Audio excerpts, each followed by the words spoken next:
Selamat pagi, Assalamualaikum warahmatullahi wabarakatuh. Anak-anak sekalian, di semester ganjil tahun pelajaran 2021-2022 ini kita bertemu lagi dalam mata pelajaran PPKN di kelas 11, yang mana sementara kita masih PJJ, pembelajaran jarak jauh. Akhirnya kita mengantisipasinya juga dengan cara kita memberikan tugas, tapi tugas pun kita variasi. Nanti kita ada yang dari YouTube, kita di pembelajaran di Google Meet, Google Classroom, di WA kelas. Jadi tetap semangat anak-anakku sekalian, jangan kasih kendor. Ya. Untuk kelas 11 sendiri, kita nanti ada 3 bab yang akan kita bahas. Yang pertama adalah pelanggaran HAM dalam perspektif Pancasila. Yang kedua itu adalah sistem dan dinamika demokrasi Pancasila.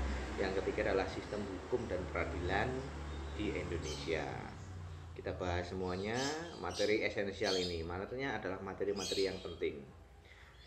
Materi-materi yang penting ini ada 3 menurut kami yang sudah saya koordinasikan, harus kita bahas, kita lalui, dan nanti ada output yang diharapkan. Artinya apa? Setelah selesai membahas ini, apa yang kalian dapatkan? Pengalaman apa yang harus kalian kerjakan? Ya, jadi belajar itu adalah dari yang belum tahu menjadi tahu, dari yang belum dilaksanakan setelah itu dilaksanakan, itu belajar. Termasuk di dalam kasus pelanggaran HAM, nanti output yang kita harapkan atau hasil yang kita harapkan adalah kalian itu menemukan kasus pelanggaran HAM di rumah. Di sekolah itu apa kasus pelanggaran HAM-nya, kalian catat. Setelah itu, yang kedua, kalian berperilaku sesuai dengan kaidah-kaidah Pancasila tapi tidak melanggar HAM. Ya. Sudah tahu yang melanggar HAM seperti ini, maka perilaku kalian apa yang tidak melanggar HAM? Nanti akan kalian tulis sendiri. Yang kedua, dinamika demokrasi Pancasila itu output yang dihasilkan harus kalian kerjakan, yaitu pertama adalah contoh-contoh perilaku demokrasi di lingkungan keluarga dan sekolah.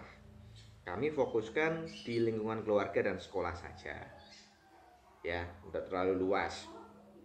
Ya, demokrasi di lingkungan keluarga seperti apa, di lingkungan sekolah seperti apa. Yang kedua, outputnya adalah berperilaku sesuai dengan nilai-nilai demokrasi Pancasila, ketuhanan, kemanusiaan yang adil dan beradab, persatuan, kerakyatan, sampai keadilan sosial. Itu bagaimana?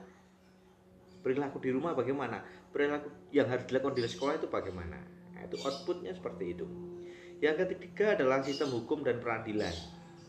Nah, sistem hukum dan peradilan ini output yang harus kalian dapatkan dari pembelajaran ini adalah bisa membedakan berbagai macam peradilan. Ada peradilan militer, peradilan tinggi, peradilan agama.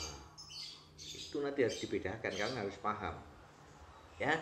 Yang kedua, berperilaku taat hukum. Apa sih taat hukum itu? Berarti mematuhi tertib terhadap hukum yang berlaku. Ingat, hukum itu tidak hanya hukum yang ada di negara kita, tapi ada hukum adat. Nah, bagaimana kalian berperilaku? Nah, gitu ya. Nah, perilaku sesuai dengan hukum. Agar apa? Agar tidak melanggar hukum. Karena apa? Karena melanggar hukum itu pasti ada sanksi atau hukumannya. Nah, jadi anak-anak sekalian, ini ada 3 materi yang akan kita bahas di semester 1 selama 16 kali pertemuan itu. Selanjutnya nanti kalian punya tagihan-tagihan, ya, punya tagihan-tagihan mulai dari sehari-hari, mingguan, apa yang sudah kalian kerjakan sesuai dengan nilai-nilai Pancasila itu, ya. Ini adalah sedikit pertemuan kita pada pagi hari ini. Bisa jangan lupa tetap terus belajar. Merdeka belajar itu tidak hanya di sekolah, tapi dimanapun tempat kita bisa belajar. Oke, paham? Selamat belajar, selamat mengikuti pembelajaran. Semoga membawa keberkahan keberkahan hidup. Assalamualaikum warahmatullahi wabarakatuh. Salam sehat dan semangat dari SMK 2 Batu pelajaran PPKN.